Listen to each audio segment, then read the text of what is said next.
भगवान शिव का ध्यान करने मात्र से मन में जो एक छवि उभरती है वो एक वैरागी पुरुष की है।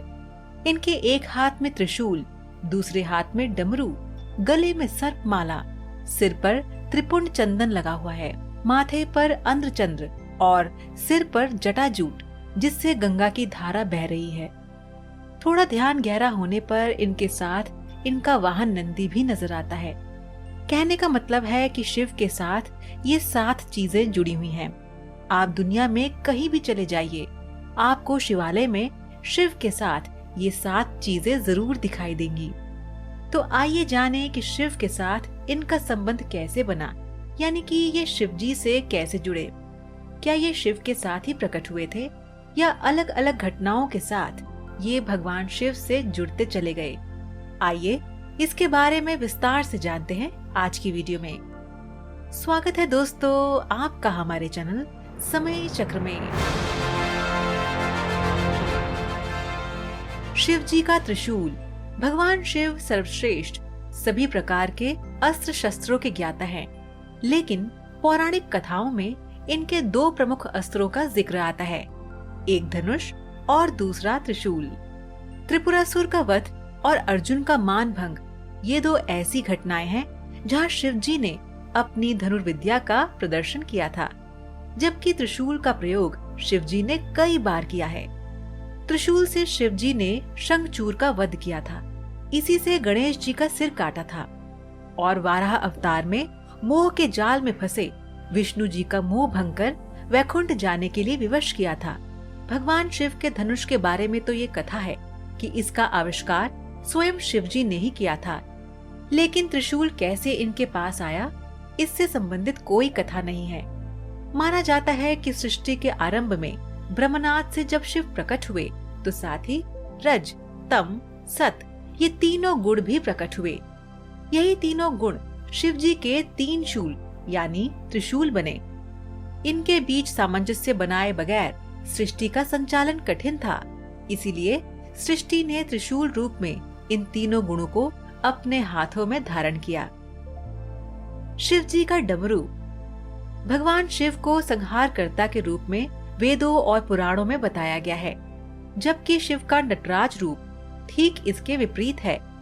ये प्रसन्न होते हैं और नृत्य करते हैं। इस समय शिव के हाथों में एक वाद्य यंत्र होता है जिसे डमरू कहते हैं। इसका आकार रेत घड़ी जैसा है, जो दिन रात और समय के संतुलन का प्रतीक है। शिव भी इसी तरह के हैं। इनका एक स्वरूप वैरागी का है तो दूसरा भोगी का है, जो नृत्य करता है, परिवार के साथ जीता है। इसलिए शिव के लिए डमरू ही सबसे उचित वाद्य यंत्र है। ये भी माना जाता है कि जिस तरह शिव आदिदेव है, ठीक उसी प्रकार डमरू भी आदि वाद्य यंत्र है। भगवान शिव के हाथों में डमरू आने की कहानी बड़ी ही रोचक है।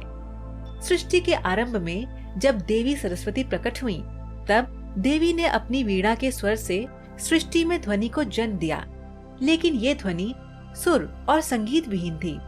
उस समय भगवान शिव ने नृत्य करते हुए 14 बार डमरू बजाए थे, और इस ध्वनि से व्याकरण और संगीत के सुर ताल का जन्म हुआ। कहते हैं कि डमरू ब्रह्म का स्वरूप है, जो दूर से विस्तृत नजर आता है, लेकिन जैसे जैसे ब्रह्म के करीब पहुंचते हैं, वह संकुचित हो दूसरे सिरे से मिल जाता है। सृष्टि में संतुलन के लिए इसे भी भगवान शिव अपने साथ लेकर प्रकट हुए थे। आइए अब जानते हैं कि शिव के गले में विषधर नाग कहां से आया। भगवान शिव के साथ हमेशा नाग होता है। इस नाग का नाम है वासुकी।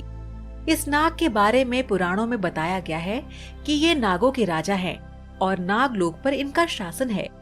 सागर मंथन के समय इन्होंने रस्सी का काम किया था, जिससे सागर को मथा गया था। कहते हैं कि वासुकी नाग शिव के परम भक्त थे।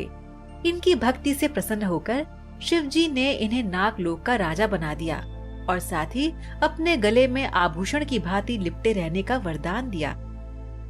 नंदी ऐसे बने शिव के वाहन।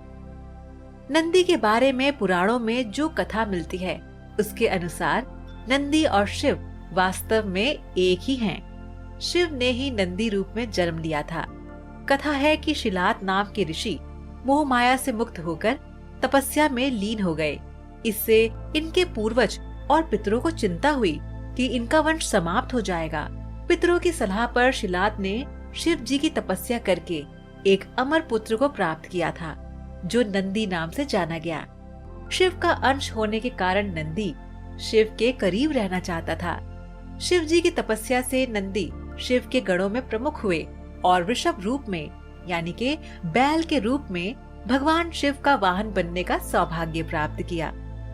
अब बात करते हैं कि शिव के सिर पर चंद्र कैसे पहुँचे। शिव पुराण के अनुसार चंद्रमा का विवाह दक्ष प्रजापति की 27 कन्याओं से हुआ था। ये कन्याएं 27 नक्षत्र हैं। इनमें चंद्रमा रोहिणी से अत्यधिक स्नेह करते थे। इसकी शिकायत जब अन्य कन्याओं ने दक्ष से की तो दक्ष ने चंद्रमा को क्षय होने का श्राप दे दिया था। इस श्राप से बचने के लिए चंद्रमा ने भगवान शिव की तपस्या की। चंद्रमा की तपस्या से प्रसन्न होकर शिव जी ने चंद्रमा के प्राण बचाए और उन्हें अपने सिर पर स्थान दे दिया। और दर्शकों, जहाँ चंद्रमा ने तपस्या की थी वह स्थान सोमनाथ कहलाता है। मान्यता है कि दक्ष के श्राप से ही चंद्रमा घटता बढ़ता रहता है। शिव के माथे पर त्रिपुंड। भगवान शिव के माथे पर भभूत यानी राख से बनी 3 रेखाएं हैं।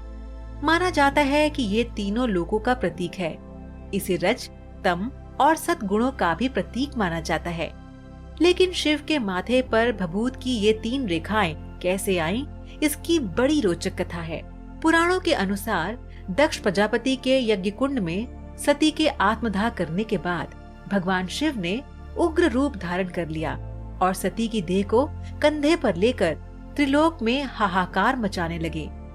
अंत में विष्णु जी ने चक्र से सती की देह को खंडित कर दिया और इसके बाद भगवान शिव अपने माथे पर हवन कुंड की राख मलते और इस तरह सती की याद को त्रिपुंड रूप में माथे पर स्थान देते हैं। शिव की जटा में समाई गंगा। भगवान शिव के माथे पर गंगा के विराजमान होने की घटना का संबंध राजा भगीरथ से माना जाता है। कथा है कि भगीरथ ने अपने पूर्वज सगर के पुत्रों को मुक्ति दिलाने के लिए गंगा को स्वर्ग से पृथ्वी पर उतारा था। लेकिन इस कथा के पीछे कई कथाएं हैं जिससे भगीरथ का प्रयास सफल हुआ। कथा है कि ब्रह्मा की पुत्री गंगा बड़ी मनमौजी थी। एक दिन दुर्वासा ऋषि जब नदी में स्नान करने आए तो हवा से उनका वस्त्र उड़ गया और तभी गंगा हंस पड़ी। क्रोधी दुर्वासा ने गंगा को श्राप दे दिया कि तुम धरती पर जाओगी और पापी तुम में अपना पाप धोएंगे। इस घटना के बाद भगीरथ का तप शुरू हुआ और भगवान शिव ने भगीरथ को वरदान देते हुए गंगा को स्वर्ग से धरती पर आने के लिए कहा। लेकिन गंगा के वेग से पृथ्वी की रक्षा के लिए शिव जी को उन्हें अपनी जटाओं में बांधना पड़ा। कथा ये भी है कि गंगा शिव के करीब रहना चाहती थी, इसलिए धरती पर उतरने से पहले प्रचंड रूप धारण कर लिया और इस स्थिति को संभालने के लिए शिव जी ने गंगा को अपनी जटाओं में स्थान दिया। तो दर्शकों, आज का सवाल आपके लिए ये है कि क्या आप बता सकते हैं कि भगवान शिव कौन से पर्वत पर निवास करते हैं? आप इसका जवाब हमें नीचे कमेंट बॉक्स में दीजिए। हमें आपके जवाब का इंतजार रहेगा।